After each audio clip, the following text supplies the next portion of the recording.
2021년 3월 1일 월요일입니다. 오늘 3일절입니다.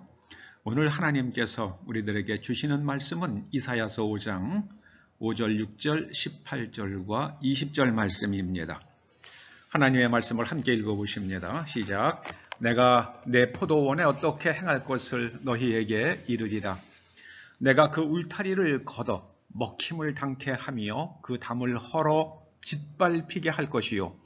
내가 그곳으로 황무케 하리니 진려와 형국이 날 것이며 내가 또 구름을 명하여 그 위에 비를 내리지 말라 하리라. 거짓으로 끈을 삼아 죄악을 끌며 술의 줄로 함같이 죄악을 끄는 자는 화 있을진저. 악을 선하다 하며 선을 악하다 하며 흑암으로 광명을 삼으며 광명으로 흑암을 삼으며 쓴 것으로 단 것을 삼으며 단 것으로 쓴 것을 삼는 자들은 화 있을진저. 이사야 선지자가 이 예언의 말씀을 행할 때에 유다 왕국은 아주 외형적으로는 번성을 누리고 있었습니다. 우시야 왕 시절이죠. 그때 유다 왕국은 아주 번성하고 있었습니다. 그런데 그 번성하고 있을 때에 하나님께서는 이사야 선지자를 통해서 너희들 속에는 거짓과 그리고 선과 악을 뒤집어서 말하며 빛과 어두움을 뒤집어서 말하는 너희들은 화 있을 것이다. 그렇게 책망을 하십니다. 유다 왕국은 반드시 국가가 무너지고 그리고 자연조차도 기후현상조차도 너희들의 삶에 역행할 것이다. 그렇게 말씀하십니다. 참 무서운 말씀입니다. 참 무서운 말씀입니다. 여러분, 이번 정부 들어서 반일 아주 대단하죠.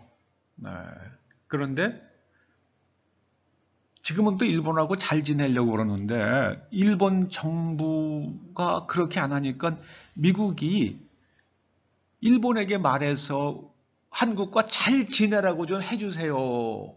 이런 식의 뉴스들이 나오고 있어요. 전 뭔지 모르겠어요.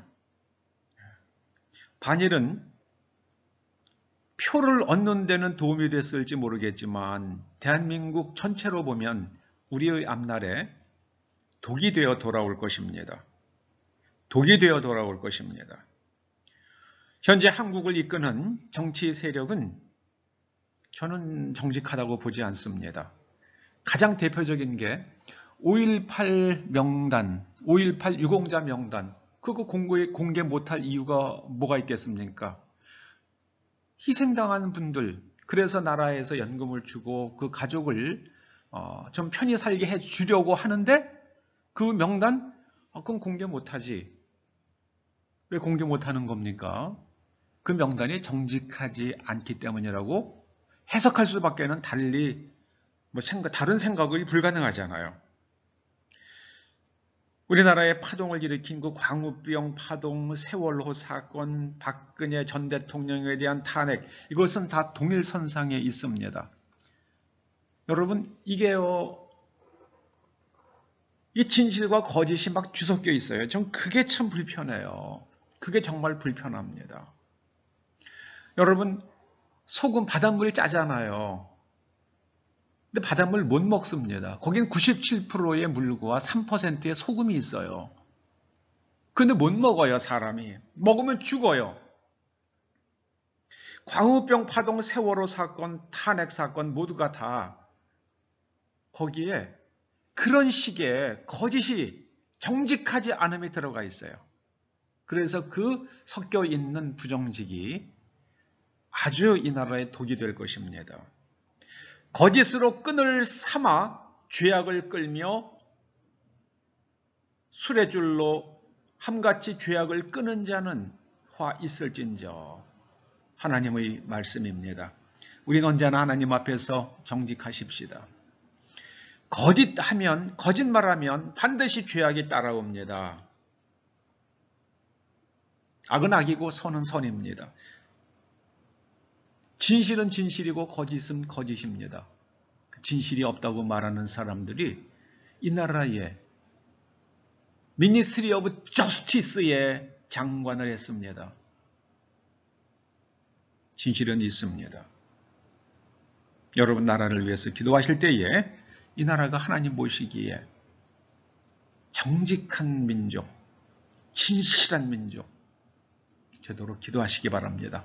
하나님 앞에서 정직하고 우리의 속마음 깊은 곳까지 하나님의 말씀으로 우리가 뒤집어지면, 완전히 새로워지면 우리의 후손들은 소망이 있습니다. 기도하시죠. 아버지 하나님, 반중의 목적으로 세워진 독립문을 반열의 표상으로 삼는 왜곡이 있는 것이 이 나라의 현실입니다.